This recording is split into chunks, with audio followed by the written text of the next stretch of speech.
we don't expect you to get the fullness of these words right now, because words don't carry enough power to ever really give you true meaning in this sense. Words don't teach. It's life experience that does. But your life experience, when it matches up with something that you've been contemplating, that's where true understanding and true changing of vibrational point of attraction takes place. And that really is what these gatherings are about from our perspective. It's an opportunity for you to come at whatever vibrational point you are at because of whatever aspects of your life you have been focused upon. Therefore, you come with your grid active, it always is, your point of attraction always pulsing, with everything around you responding to what that pulsing grid is, what that pulsing vibrational outpouring is. Because law of attraction says whatever it is that you are broadcasting is what's coming back to you. Law of attraction always perfectly matches those signals.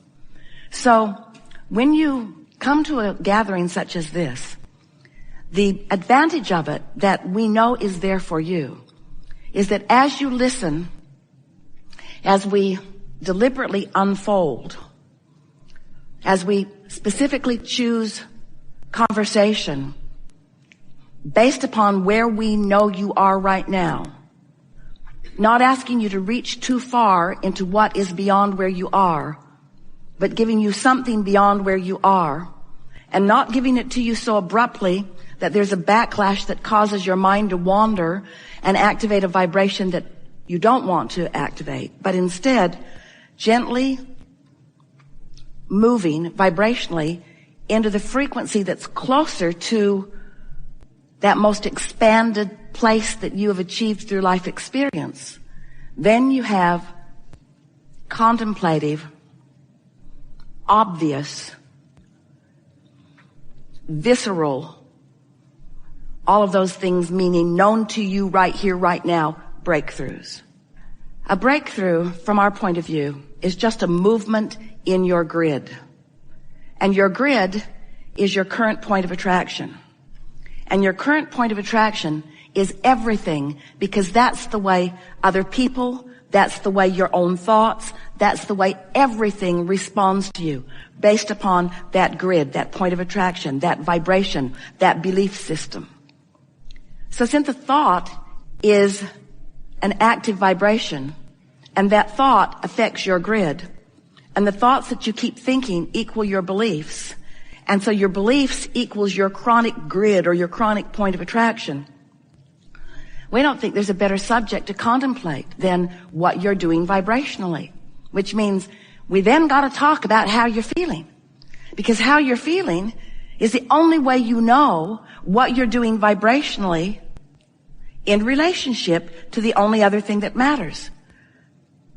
In other words, it doesn't matter how you're doing vibrationally in relationship to your neighbor or to your mother or to your past.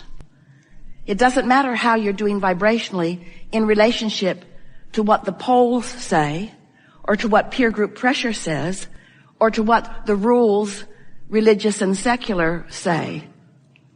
The only thing that matters is your vibrational relationship to your furthest, most expanded beingness, which means your relationship to what man wants to call God. We prefer to say your relationship to the larger part of you, to your inner being, to the source within you, to the expanded you that's in your vortex. Your opinions about the world in which you live cause you to practice a vibration that equals your point of attraction. So what that does, and it's sort of an interesting thing to watch it happen, is you just keep supporting your own beliefs, because law of attraction backs that up every time. If you believe that you are being treated unjustly, and you keep that vibration active within you, those that match that belief in you will flock to you like moths to a flame. And you will announce to the world, this is an unjust world, or I am a victim because look at this train of stuff that is coming to me. But when you accept that it is a vibrational world not a stuff world. That it is a vibrational world, just not a manifested world. That it is a vibrational world, and that in every moment you can read, you can recognize, you can know your vibrational offering as it relates to your most expanded being, that part that we talked about as we first began here, that expanded you that you can't hold back. When you start caring about alignment with that, rather than that. I care about how I feel, period. I care about how I feel, which means I'm going to choose the thought that most replicates the thought that the source within me is thinking about the thing that I'm thinking about in the moment that I'm thinking about it. Did you get that? You're thinking a thought. You're thinking a thought unless you're asleep. You're thinking a thought. Your mind is active, your point of attraction is active, and you have the option of moving your point of attraction closer to all that you are and all that you want, or further from all that you are and all that you want. You have that option in every moment, but you don't exercise it because you're observing rather than sensing vibration most of the time. So for most of you, we love you so much. You don't really start thinking about something until you have a manifestation that you don't like, and then you know what you think about? The manifestation you don't like. It's hard for you to think about the flip side of something that you don't like. Years ago, we introduced the idea of pivoting. Pivoting, which means the other end of the vibrational stick. When you know what you don't want, you know what you do want. But the question is, when you know what you don't want, are you actively involved in the vibration of what you don't want? Or are you actively involved in the vibration of what you do want? So when you know what you don't want, if you don't have enough money, what do you find yourself talking about mostly? Plenty of money? Not usually. You could, and it would be just as easy. If you're sick, what do you find yourself talking mostly about? Oh, my head hurts. You're mostly talking about what is. And that really is what we want to stir up a little bit in this conversation that we're having here today. Do you want to talk about what is? If what is great, yes, yes, yes. Lists of positive aspects could not be a more valuable process for you. Rampages of appreciation, there's no tool that will serve you more. There is nothing better for you than to talk, focus, feel about the things in your world that are the way you want them to be. But those things that you identify as not the way you want them to be right now, you want to get off of them. Jerry used to tell a story, and Esther loved it because it was so explicit and made so much sense. She could see it right away. And when she held it in her consciousness, it served her. He said, sit in front of a fireplace. He lived in Arkansas at the time that he discovered this analogy. And there's a chinkapin log on the fire. Esther had never known what one of those was. She's still not sure she's ever seen one, but apparently when they are on fire, they pop a lot. So they are shooting sparks off at whoever is nearby. And he said, so you're sitting there with your beautiful new cashmere sweater, and a spark comes right to you, and he says, if you in that moment just flick it off, nothing happens to your beautiful sweater. But if you're distracted and don't notice, and you allow it to linger, then there is a bigger impact on your sweater. And his analogy is, when the thought first comes, and it's small and insignificant, and you flick it off by choosing another thought, it's simple.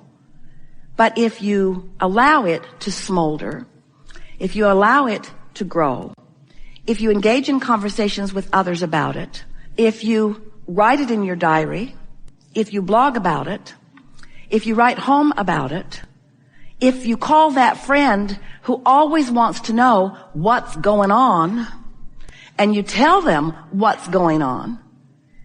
In other words, are you ready to let go of more of what is on your way to where you're going?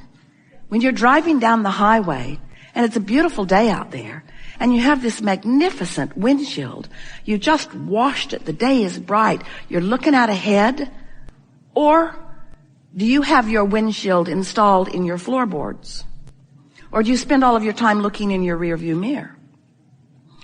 The analogy is silly in that regard because you know what would happen if you were just looking down at the road while you were going. If you were just looking at what is, you wouldn't get very far down the road. If you're looking in your rearview mirror, you wouldn't get very far down the road either, would you?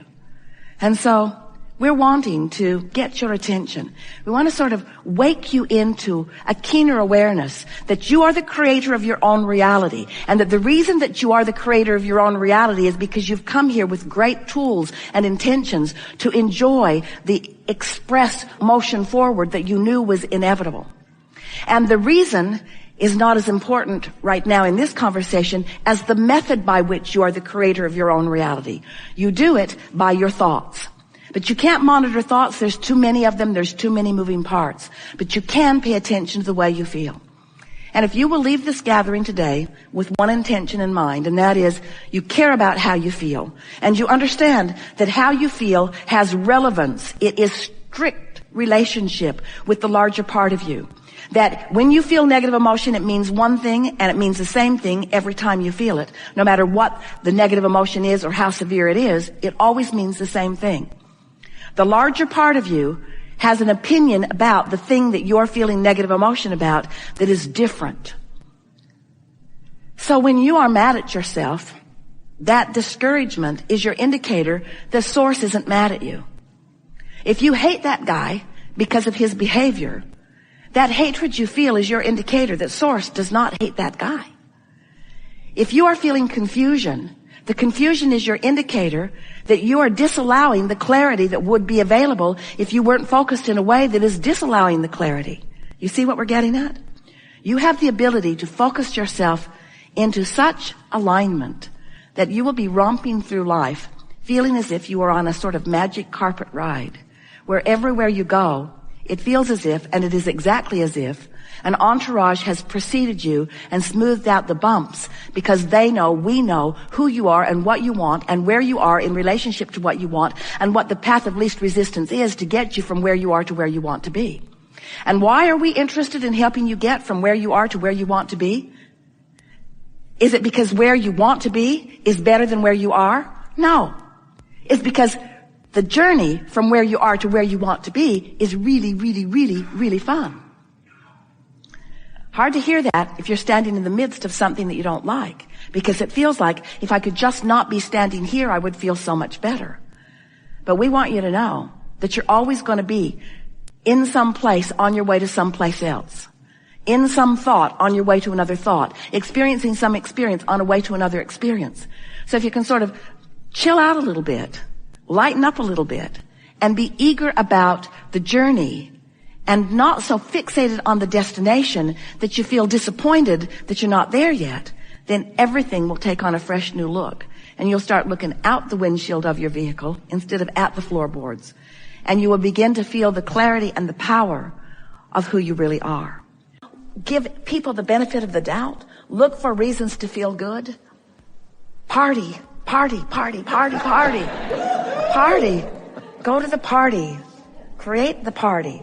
Look for fun. Look for reasons to feel good. Look for reasons to feel good and find them. When you find them, focus upon them. When you focus upon them, stay focused upon them long enough that you can get a little momentum going. And trust that law of attraction will always sort it out just right. You have so much non-physical awareness of you that often you are not aware of. And it's simply because you're not in the vibrational frequency, so you can't let it be as obvious as we all think it is. If you will try a little harder to feel for that non-physical energy that's there, helping you with the timing of your words, coaching you with the specifics of the words that you offer, you're going to discover that you can live in this magical world where, like the little kid that you once were, things can just keep turning out for you and turning out for you and turning out for you and turning out for you. Life is supposed to be good for you. It's supposed to be good for you, for all of you. And if it isn't, there's just a little